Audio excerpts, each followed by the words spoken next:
నమస్తే, నేను మీ అశ్విని కుమార్. తెలుగు రాష్ట్రాలతో పాటు మరికొన్ని రాష్ట్రాల్లో కూడా తుఫాను బీభత్సం రాబోతోంది, వరదలు రాబోతున్నాయంటూ కూడా వాతావరణ శాఖ హెచ్చరిస్తోంది.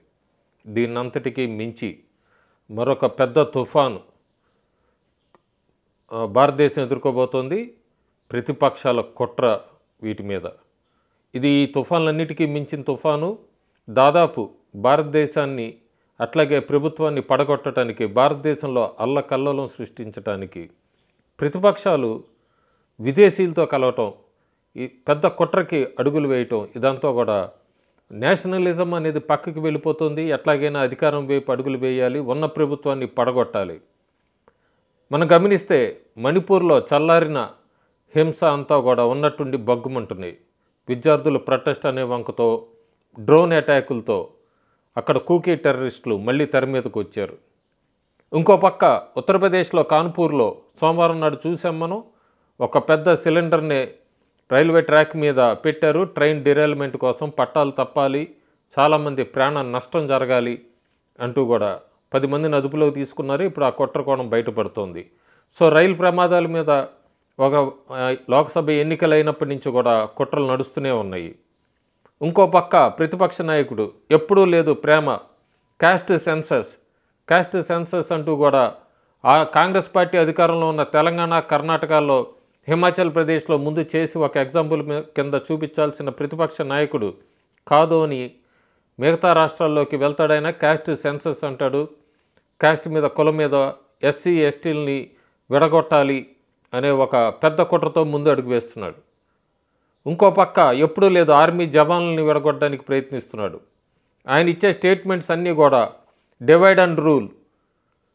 మహాదళితులు అంటారు ఆ లోకో పైలట్ల దగ్గరికి వెళ్ళినప్పుడు, ఆర్మీ జవాన్ల దగ్గరికి వెళ్ళినప్పుడు ఒకలాగా రిజర్వేషన్ల గురించి మాట్లాడతాడు.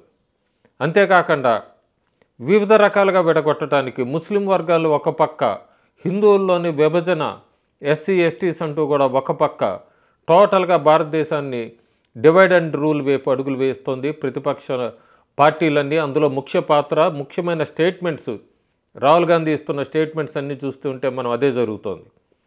ఒక పక్క అమెరికా ఎప్పటి నుంచో భారత్ మీద కన్నేసింది. ఈ ప్రభుత్వాన్ని ఎట్లాగైనా పడగొట్టాలి, ఈ నరేంద్ర మోడీ ఉంటే వాళ్ళ ఆటలు సాగట్లేదని అమెరికా తెర వెనుక ప్రయత్నాలు, లోక్సభ ఎన్నికల ముందు ఎట్లా చేసింది ఇజ్రాయెల్తో వాళ్ళ ఐటీస్ వీళ్ళంతా కూడా అన్నది కూడా తెర మీదకి వచ్చింది.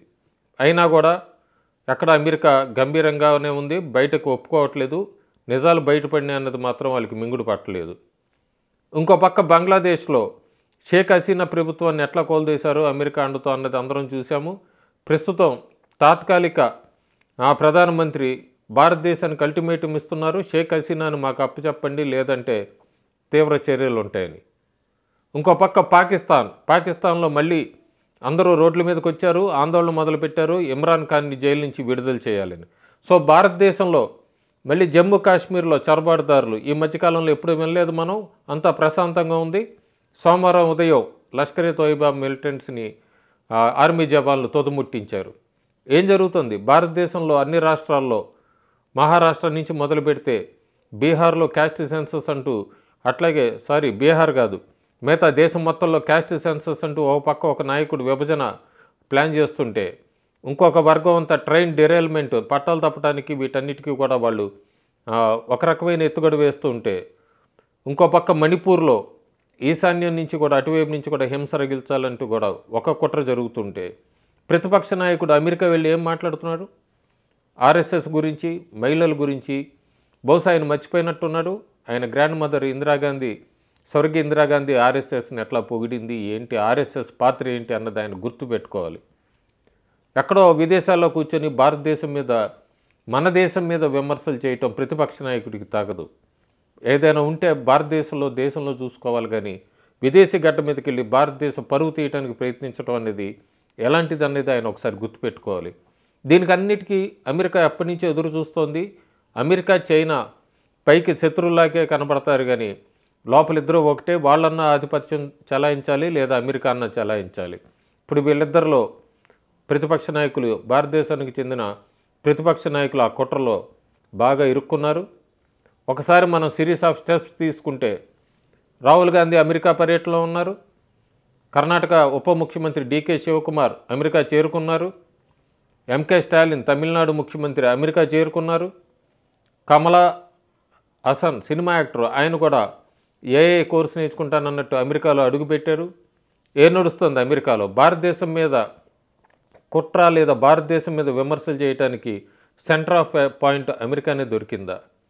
ఇంకో పక్క సర్వేలు ఎక్కువ శాతం కూడా కమలా హ్యారిస్ లేదా డెమోక్రట్స్ పార్టీ మళ్ళీ అధికారంలోకి వస్తుంది ఈసారి అంటూ కూడా సర్వేలు చెప్తున్న వేళ డెమోక్రట్స్ భారతదేశానికి కొంత వ్యతిరేకంగా ఉన్నారన్న సంగతి అందరికీ తెలిసిందే. రిపబ్లికన్ పార్టీతో పోల్చినప్పుడు ఒక పక్క డెమోక్రట్ పార్టీస్ బంగ్లాదేశ్లో అట్లాగే పాకిస్తాన్లో అల్లర్లకు వీళ్ళే కారణం అంటూ కూడా మీడియా గగ్గోలు పెడుతున్న వేళ మన భారతదేశానికి చెందిన ప్రతిపక్ష నాయకుడు కానీ మినీ భారత్ జోడో యాత్ర అమెరికాలో ఏ రకంగా చేస్తారనేది ఆయనే సమాధానం చెప్పాలి. అంతేకాకుండా ప్రశాంతంగా ఉన్న తెలుగు రాష్ట్రాల్లో ఆంధ్రప్రదేశ్లో ఆయన సోమవారం ఉదయం అమెరికా ఛానల్ని ఉద్దేశించి మాట్లాడుతూ తెలుగు గురించి మాట్లాడుతున్నారు రాహుల్ గాంధీ. తెలుగు అన్యాయం అయిపోతుంది, తెలుగు భాష అన్యాయం అయిపోతుంది, నేషనల్ యాంథమ్ తెలుగులో పాడనీయట్లేదు అక్కడ అంటూ కూడా ఒక రకమైన చాలా డివిజివ్ పాలిటిక్స్ తీసుకురావడానికి ప్రయత్నించారు. ఆ ప్రయత్నం ఏంటి అనేది ప్రజలే అర్థం చేసుకోవాలి.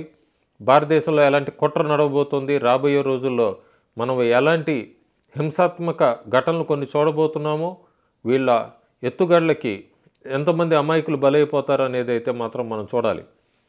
చాలా జాగ్రత్తగా ఉండాల్సిన సమయం ఇది. భారతీయులందరూ కూడా అమెరికాతో పాటు చాలా దేశాలు భారత్ మీద గురిపెట్టున్నాయి. ఇలాంటి క్లిష్ట సమయంలో భారతీయులందరూ కూడా ఎప్పుడూ లేనిది సూరత్లో, గుజరాత్లో సూరత్లో ఈ గణేష్ది వినాయక చవితి సందర్భంగా కూడా రాళ్ళు రోవటం అనేది చాలా సంవత్సరాల తర్వాత చూస్తున్నాం. సో ఏ రాష్ట్రాన్ని వదిలిపెట్టట్లేదు. ఎక్కడ హింసకి ఏ రకంగా తావు ఉంటుందో ఆ రకంగా ప్రయత్నాలు చేస్తున్నారు ప్రతిపక్ష పార్టీలు విదేశీ శక్తులతో కలిసి. ఇంకో భాషలో చెప్పాలంటే డీప్ స్టేట్ యూఎస్ అని ఇప్పుడు అందరూ వాడుతున్నదే. వాళ్ళ ట్రాప్లోకి వెళ్ళిపోతున్నారు, తెలియకుండా వాళ్ళ ట్రాప్లో పడుతున్నారు కేవలం అధికార వ్యామోహంతోనే. సో ఇది భారతీయులందరూ జాగ్రత్తగా గమనించాల్సిన సమయం పాటించాల్సిన టైం ఇది. చాలా జాగ్రత్తగా ఆచితూచి మాట్లాడాలి బయట గుంపుల్లో ఉన్నప్పుడు. అంతేకాకుండా ఈ రైల్ అటాక్సు, ఈ రైల్వే మీద మణిపూర్లో హింస, గుజరాత్, మహారాష్ట్ర ఎన్నికల సమయం అప్పుడే అక్కడ చెదురుముదురు సంఘటనలు ప్రారంభమైనాయి. జమ్మూ కాశ్మీర్లో టెర్రరిస్టు చొరబాటుదారులు మళ్ళీ మొదలుపెట్టారు హింసాత్మక ఘటనలు. ఇంకో పక్క ఇలాంటి సమయంలో భారతదేశంలో క్యాస్ట్ సెన్సస్, ఎస్సీ ఎస్టీలను విడగొట్టాలని, దళితులు లేరని, మరీ దారుణంగా ఎప్పుడూ లేనిది మిస్ ఇండియాలో కూడా రిజర్వేషన్స్ తీసుకురావాలంటూ కూడా ప్రతిపక్ష నాయకుడు ఇలాంటి సమయంలో మాట్లాడడం ఆయన రాజకీయ విజ్ఞతకే వదిలేద్దాం. కానీ భారతీయులందరూ మాత్రం ఈ కుట్రను ఛేదించాలి. ఈ కుట్ర సమయంలో చాలా జాగ్రత్తగా వ్యవహరించాలి. ఎక్కడా కూడా ఆవేశాలకి లోను కాకూడదు, వాళ్ళ ట్రాపుల్లో పడకూడదు.